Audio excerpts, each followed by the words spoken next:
नमस्कार, झारखंड की ताजा खबरों में आप सबका स्वागत है। आइए जानते हैं आज की मुख्य बड़ी खबरों को। मार्च के आखिरी सप्ताह में ऑफलाइन होगी मैट्रिक और इंटर की परीक्षा, शिक्षा विभाग ने जैक को दिए तैयारी के आदेश। झारखंड एकेडमिक काउंसिल यानी जैक की तरफ से राज्य में मैट्रिक और इंटर की परीक्षा का आयोजन मार्च के आखिरी सप्ताह में लिया जाएगा। इस संबंध में शिक्षा विभाग की तरफ से जैक को आदेश दिया गया है। शिक्षा विभाग ने अपने आदेश में कहा है कि राज्य में परीक्षा ऑफलाइन आयोजित की जाएगी। इस बार परीक्षा में 2 सत्रों के बीच में छात्रों को 1 दिन का समय दिया जाएगा। इस बार परीक्षा नया प्रारूप में होगा। नए प्रारूप में परीक्षार्थियों को अब पूर्व की भांति 80 अंक की परीक्षा के लिए जितना समय दिया जाता था उतना ही समय मिलेगा, यानी कि परीक्षार्थियों को अब 3 घंटे का समय दिया जाएगा। आप सबको बता दूं कि दिसंबर और मार्च में होने वाली परीक्षा एक साथ 2 टर्म में होगी। दोनों के लिए 1 घंटे 30 मिनट का समय मिलेगा। 80 अंक में से 40 अंक की परीक्षा प्रथम चरण की परीक्षा के अनुरूप OMR शीट पर ली जाएगी, जबकि दूसरे चरण की परीक्षा उत्तर पुस्तिका पर होगी। प्रथम चरण की परीक्षा के सभी प्रश्न बहुविकल्पीय होंगे और दूसरे चरण की परीक्षा में लघु और दीर्घ उत्तरीय समेत सभी प्रकार के प्रश्न पूछे जाएंगे। कोविड-19 संक्रमण के कारण वर्ष 2022 की मैट्रिक और इंटर की परीक्षा 2 चरणों में लेने की बात कही थी, लेकिन दिसंबर में प्रथम चरण की परीक्षा नहीं हो सकी। अब 2 चरणों में परीक्षा लेने के लिए पर्याप्त समय नहीं होने के कारण एक ही चरण में परीक्षा ली जाएगी, परंतु परीक्षार्थियों को किसी प्रकार की परेशानी ना हो, इस कारण पूर्व में तय प्रश्न पत्र के पैटर्न के अनुरूप ही परीक्षा ली जाएगी। झारखंड एकेडमिक काउंसिल ने मैट्रिक और इंटर परीक्षा गृह केंद्र पर लेने के लिए जिलों से मांगी है रिपोर्ट। मैट्रिक और इंटर की परीक्षा गृह केंद्र पर लेने पर विचार हो रहा है। राज्य में अब तक मैट्रिक और इंटर की परीक्षा के लिए लगभग 700 केंद्र बनाए जाते रहे हैं, जबकि गृह केंद्र पर परीक्षा होने से केंद्रों की संख्या बढ़कर 3400 तक हो जाएगी। गृह केंद्र पर परीक्षा लेने में किन परेशानियों का सामना करना पड़ सकता है, इसकी रिपोर्ट तैयार की जा रही है। जैक द्वारा इसकी जानकारी विभाग को दी जाएगी, जिसके बाद केंद्र निर्धारण पर अंतिम निर्णय होगा। मैट्रिक और इंटर परीक्षा गृह केंद्र पर लेने पर विचार किया जा रहा है। इसको लेकर झारखंड एकेडमिक काउंसिल जैक ने सभी जिलों से रिपोर्ट मांगी है। जैक सचिव ने पिछले दिनों सभी जिलों के जिला शिक्षा पदाधिकारियों के साथ वीडियो कॉन्फ्रेंसिंग की थी। सभी डीओ से प्रत्येक प्रखंड में उपलब्ध स्कूल और परीक्षार्थियों की संख्या की तुलना में विद्यालयों में उपलब्ध बेंच, डेस्क, आवश्यक संसाधनों एवं विद्यालय से बैंक की दूरी की जानकारी मांगी गई है। आप सबको बता दूं कि अब तक मैट्रिक की परीक्षा के लिए प्रखंड स्तर पर और इंटर की परीक्षा के लिए अनुमंडल स्तर पर परीक्षा केंद्रों का निर्धारण किया जाता रहा है। जिलों से रिपोर्ट प्राप्त होने के बाद इसकी जानकारी स्कूली शिक्षा एवं साक्षरता विभाग को देगा। इसके बाद परीक्षा गृह केंद्र पर लेने के संबंध में अंतिम निर्णय लिया जाएगा। 24 फरवरी को होगी वैज्ञानिक सहायक नियुक्ति परीक्षा। झारखंड कर्मचारी चयन आयोग की तैयारी। झारखंड की हेमंत सोरेन सरकार के गृह विभाग के अधीन कार्यरत राज्य विधि विज्ञान प्रयोगशाला में वैज्ञानिक सहायकों की नियुक्ति के लिए झारखंड वैज्ञानिक सहायक प्रतियोगिता मुख्य परीक्षा 24 फरवरी 2022 को होगी। झारखंड कर्मचारी चयन आयोग ने सोमवार को परीक्षा की तिथि की घोषणा कर दी। 15,000 से कम आवेदन प्राप्त होने के कारण प्रारंभिक परीक्षा की बजाय केवल मुख्य परीक्षा आयोजित की जाएगी। यह परीक्षा कंप्यूटर आधारित अर्थात CBT मोड में रांची के विभिन्न केंद्रों पर होगी। आवेदन देने वाले अभ्यर्थी इस परीक्षा में शामिल होने के लिए प्रवेश पत्र 19 फरवरी 2022 से आयोग की वेबसाइट से डाउनलोड कर सकेंगे। झारखंड में फिर बदलेगा मौसम का मिजाज। कई जिलों में 9 और 10 फरवरी को होगी बारिश। झारखंड में एक बार फिर से मौसम बदलने वाला है। अगले 2 दिनों में झारखंड में बारिश हो सकती है। मौसम विभाग के अनुसार हिमालय में बन रहे बिजोप की वजह से आने वाले 9 और 10 फरवरी को झारखंड के अलग अलग इलाकों में हल्के से मध्यम दर्ज की बारिश के आसार हैं। बारिश के बाद एक बार फिर झारखंड में विभिन्न जिलों में तापमान में गिरावट आएगी, जिससे ठंड में एक बार फिर से बढ़ोतरी होगी। मौसम विभाग के अनुसार 9 फरवरी को रांची समेत पलामू, गढ़वा, चतरा, कोडरमा, लातेहार, लोहरदगा, बोकारो, गुमला, हजारीबाग, खूंटी और रामगढ़ में हल्के से मध्यम दर्ज की बारिश हो सकती है। वहीं 10 फरवरी को कुछ इलाकों में बारिश होने की संभावना है। हालांकि 11 फरवरी से मौसम साफ हो जाएगा। इसके बाद धीरे धीरे ठंड घटने लगेगी। केंद्र सरकार के सुझाव के अनुसार झारखंड के 7 जिलों में भी खोले जा सकते हैं स्कूल। 5% से कम है संक्रमण दर। झारखंड में कोरोना संक्रमण की दर अब सामान्य स्तर पर है। सरकार ने कुछ दिन पहले राज्य में स्कूलों को खोलने का फैसला संक्रमण दर के आकलन करने के बाद लिया था। शिक्षा विभाग ने आपदा प्रबंधन विभाग को सभी जिलों में स्कूल को खोलने का प्रस्ताव भेजा था। हालांकि आपदा विभाग द्वारा झारखंड के 7 जिलों में संक्रमण दर अधिक होने के कारण कक्षा 1 से 8 तक की पढ़ाई की अनुमति नहीं दी गई थी। इन जिलों में रांची, पूर्वी सिंहभूम, बोकारो, चतरा, देवघर, सरायकेला और सिमडेगा शामिल है। अब जो है स्वास्थ्य विभाग के आंकड़ों के अनुसार इन जिलों में कोरोना संक्रमण की दर 5% से कम हो गई है। ऐसे में केंद्र सरकार द्वारा दिए गए सुझाव के तहत इन जिलों में भी स्कूल पूरी तरह खोले जा सकते हैं। केंद्र सरकार ने सुझाव दिया था कि जिन जिलों में संक्रमण दर 5% से कम हो वहां पूरी तरह से स्कूल खोले जा सकते हैं। हालांकि इस पर फैसला राज्य सरकार को ही लेना होगा।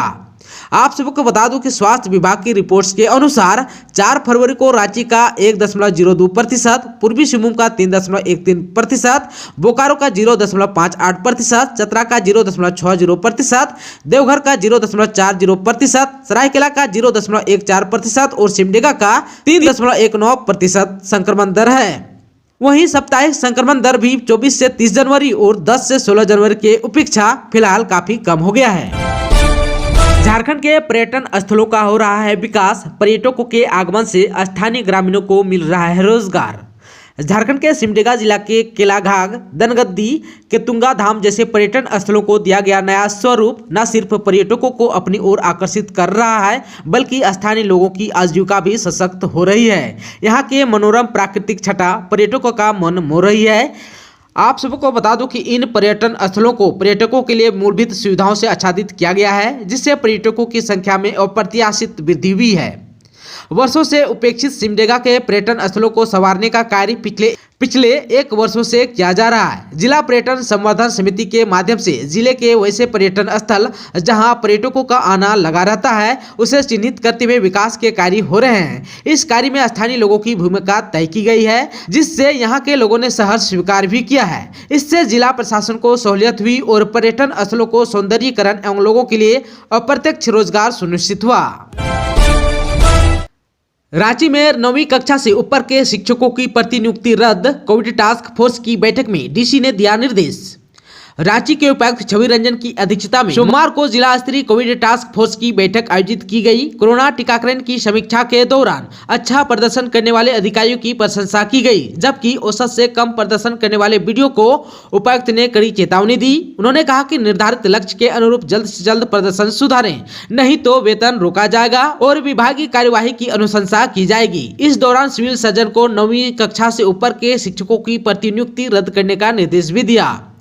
रांची के उपायुक्त छवि रंजन द्वारा कोविड-19 टीकाकरण कार्य की समीक्षा की गई। उन्होंने 15+, 18+ और प्रिकॉशनरी डोज दिए जाने के कार्य की विस्तार से जानकारी ली। उन्होंने उप विकास आयुक्त को सभी प्रखंड विकास पदाधिकारियों के लिए पिछले 1 महीने की वीकली रिपोर्ट देने का भी निर्देश दिया।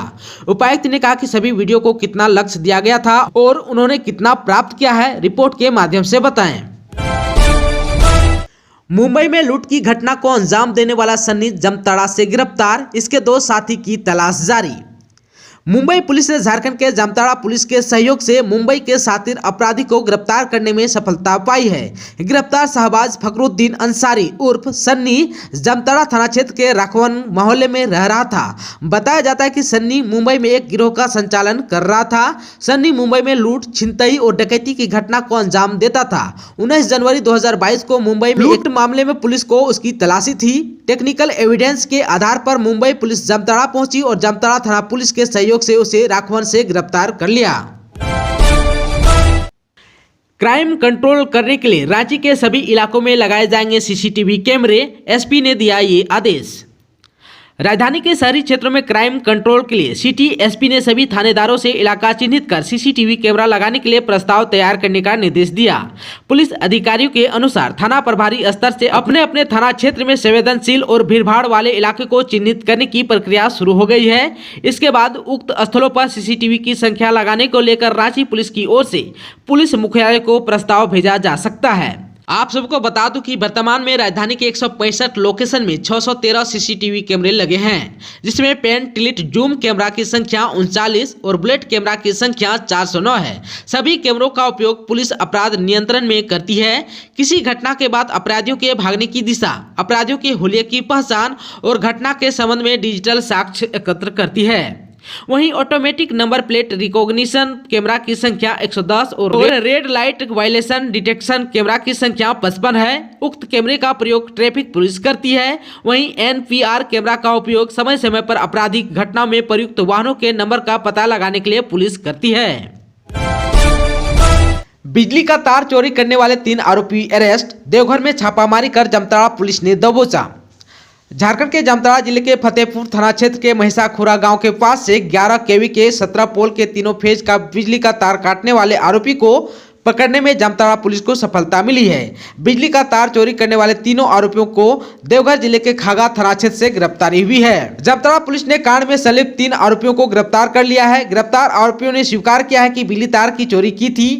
इनके पास से चोरी में इस्तेमाल स्कॉर्पियो, सामान और बिजली का तार बरामद किया गया है। गिरफ्तार तीनों आरोपियों को कोर्ट में पेश करने के बाद मंडल कारा जामताड़ा भेज दिया गया। मौके पर नाला एसडीपीओ मनोज कुमार झा, थाना प्रभारी सुमन कुमार सहित अन्य लोग थे। 3 पीएलएफआई नक्सली खुट्टी के रनिया से गिरफ्तार, पुलिस के साथ मुठभेड़ में था शामिल।